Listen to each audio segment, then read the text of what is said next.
आप सबको डॉक्टर रजनी रमन झा शाह, आचार्य संस्कृत विभाग, राजकीय महारानी सुदर्शन कन्या बीकानेर का नमस्कार स्वीकार हो। हमने क्या उसको क्या कहते हैं, संज्ञा प्रकरण पढ़ना प्रारंभ किया था और बहुत सारे सूत्रों का अध्ययन कर लिया था। अब हम इसमें जो अंतिम 3 सूत्र हैं उनको देखते हैं। तो इसमें पहला सूत्र है परः सन्निकर्षः सहेता। परः सन्निकर्षः सहेता, इसका अर्थ होता है परः मतलब अत्यंत, सन्निकर्षः मतलब समीप। तो जब 2 वर्ण होते हैं तो उनकी अत्यंत समीपता क्या कहलाती है, तो संहिता कहलाती है। संहिता, जैसे मान लीजिए राम है तो र आ, रामा अगर संस्कृत में कहें र आ म अ और विसर्ग, ये रामा है। तो राम में जो र के बाद आ है और म के बाद अ है, फिर विसर्ग है, इन सब में आपस में संहिता है। र के अत्यंत समीप आ है तभी रा बना है, नहीं तो रा नहीं बनता। उसी तरह से म के बाद अ है जो म बना है, नहीं तो नहीं बनता। फिर विसर्ग है अ के बाद, इसीलिए अह उच्चारण होता है रामः। लेकिन इसका बढ़िया उदाहरण अपने को संधि में प्राप्त होता है। जैसे मान लीजिए सुधी और उपास्य है, यही उदाहरण दिया है वो। सुधी उपास्य इको यणची, आगे सूत्र आएगा उसमें उदाहरण है। तो सुधी में कितने अक्षर हैं, स उ ध और बड़ी ई, दीर्घ ई। तो स उ ध ई, और उपास्य में क्या है, उ पा प आ स य अ विसर्ग। तो सुधी का जो ई है और उसके बाद उपास्य का उ है, तो सुधी ई और उ, ई और उ मिलके यह बनाते हैं, वो एक अलग विषय है। यहाँ ये देखिए कि ई के तुरंत बाद उ है, अत्यंत समीप हुए। तो अत्यंत समीप होने के कारण ई और उ की संहिता है। संहिता, वर्ण जब अत्यंत समीप होते हैं तो उनमें संहिता होती है, चाहे वे अच हों चाहे वे हल हों, अच और हल हों, तो उनमें संहिता होती है।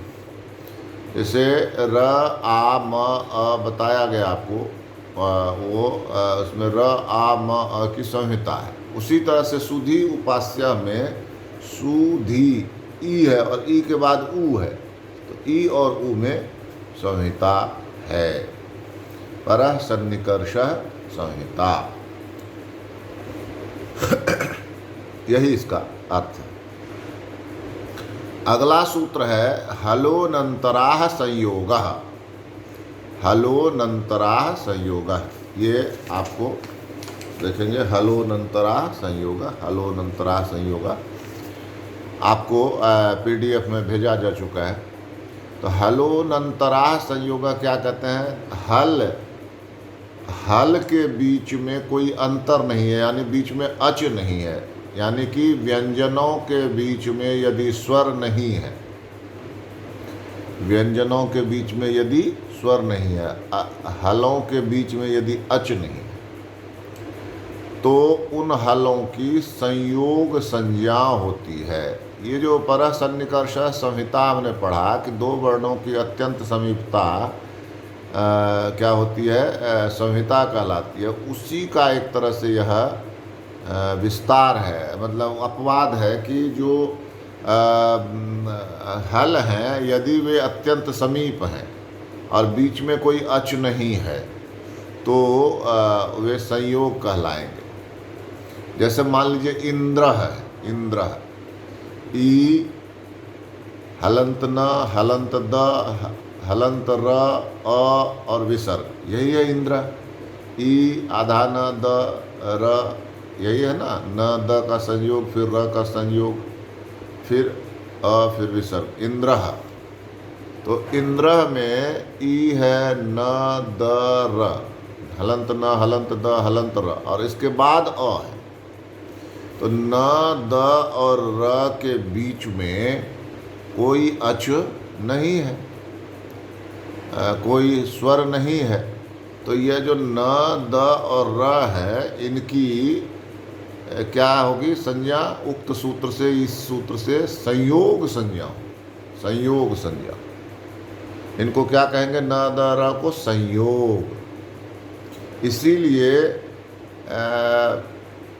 जब इनसे बना हुआ एक समुदाय, जैसे मान लीजिए इंद्र है, तो न द और र, इनको कहते हैं संयुक्त। ई न द र संयुक्त, संयोग होने से ये संयुक्त होगा। अच्छा है, जैसे अ और च और छ का संयोग है, इसलिए संयुक्त कहते हैं। और इसीलिए संयुक्ताक्षर बोलते हैं ना, याद करिए आप, क्ष को संयुक्ताक्षर बोलते हैं, त्र को संयुक्ताक्षर बोलते हैं, और ज्ञ को संयुक्ताक्षर बोलते हैं।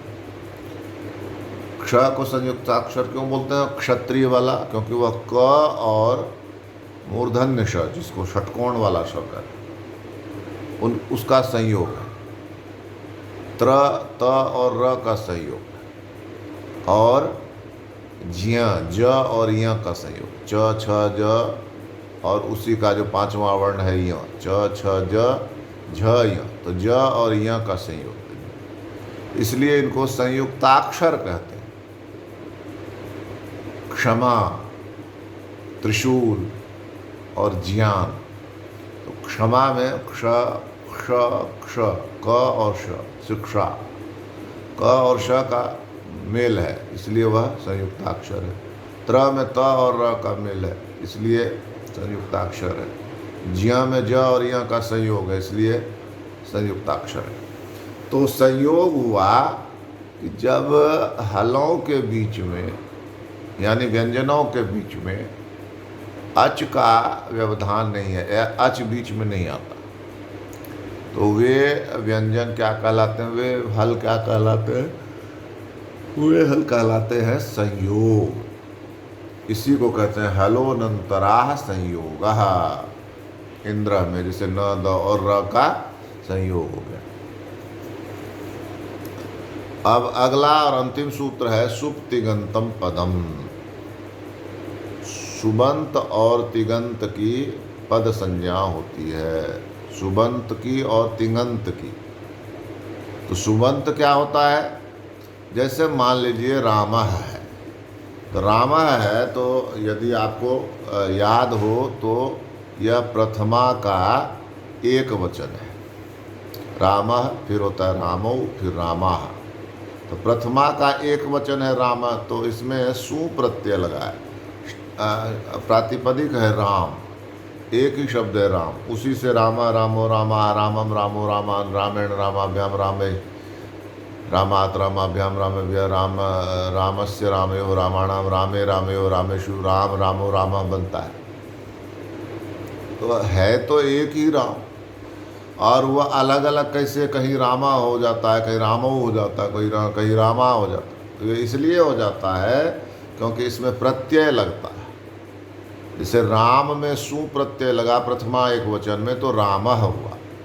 राम में प्रथमा द्विवचन में औ लगा तो रामौ हुआ। राम में प्रथमा बहुवचन में जस लगा तो रामाः हुआ। यह है, तो सब में प्रत्यय लगते हैं।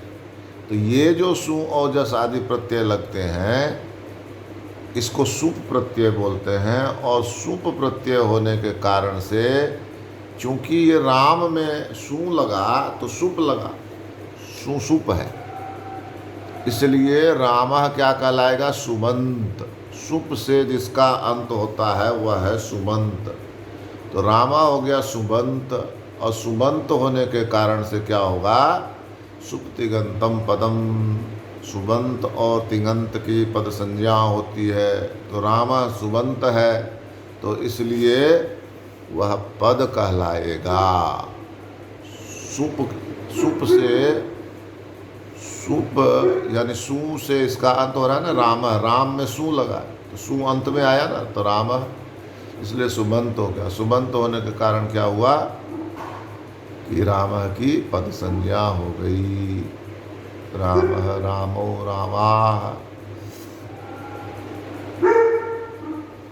अब इसके बाद तिङन्त, तिङन्त जो है वह भवती है, मान लीजिए भवती। भू धातु से प्रथम पुरुष एक वचन में तिप प्रत्यय आता, तिप, त छोटी की मात्रा प, तिप ह्रस्वी, तिप, तो भवती बनता है। अब ये जो तिप है यह किसका है? तिङ, 18 प्रत्यय होते हैं। तिप, त, जी, सिप, थस, थ, मिप, वस, मस, त, आताम, झ, था, साताम, दम, इट, वही, मई। इन 18 प्रत्ययों में से एक प्रत्यय है तिप, इसलिए यह भी तिङ है। तो भू धातु में, भू क्रिया में तिप लगता है तो भवती बनता है। तो तिप चूंकि तिङ है इसलिए भवती भी क्या हुआ?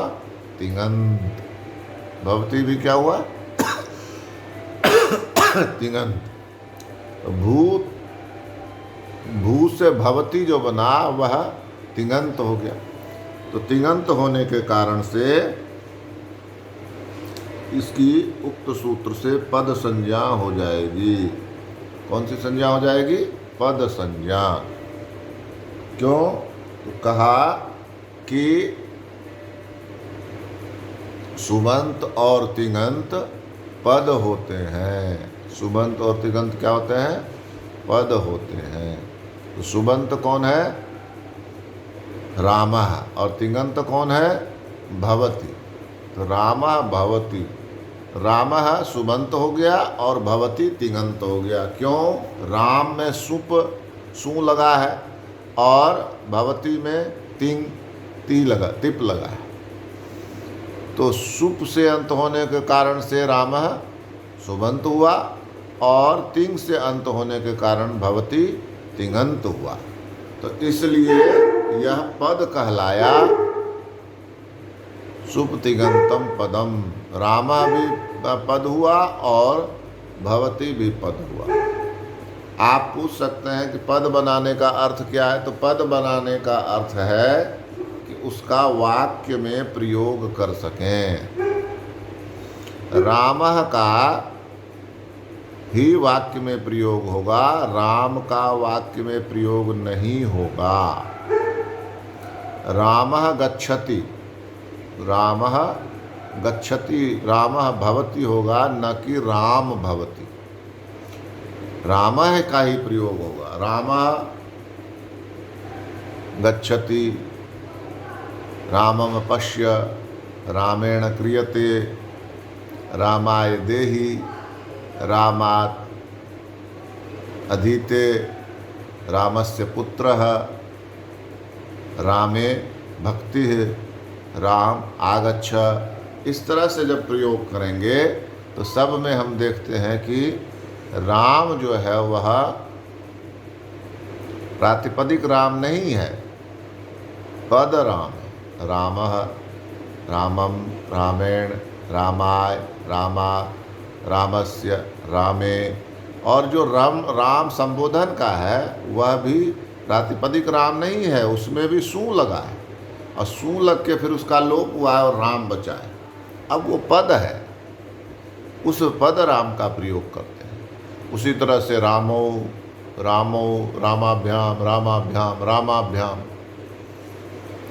रामयो, रामयो, है ना, द्विवचन। और बहुवचन में रामा, रामान, रामय, रामेभ्यः, रामेभ्यः, रामाणाम, रामेषु, रामा। इस तरह से बहुवचन में राम का प्रयोग होता है। इसीलिए कहा सुप्तिगंतम पदम। अब उसी तरह से भवती है, मान लीजिए, तो भवती का प्रयोग होगा, न कि भू का। सह भू नहीं कर सकते, सह भवती, तौ भवतः, ते भवन्ति, भू नहीं कर सकते। धातु जो मूल रूप है वो नहीं। उसका पहले पद बनाएंगे, भवती, त्वं भवसि, युवाम भवथः, यूयम भवथ, अहम भवामि, आवाम भवावः, वयम भवामः। तो भू से इस तरह से प्रयोग होगा। भवति, भवतः, भवन्ति, भवसि, भवथः, भवथः, भवामि, भवावः, भवामः। इस तरह के रूप बनते हैं। तो हमने आज इसका अध्ययन किया। इसके साथ ही हमारा पूरा होता है संज्ञा प्रकरण। मैंने सुप और तिंग प्रत्यय भी लिख दिए हैं, उसको भी देखिएगा और याद करिएगा। धन्यवाद।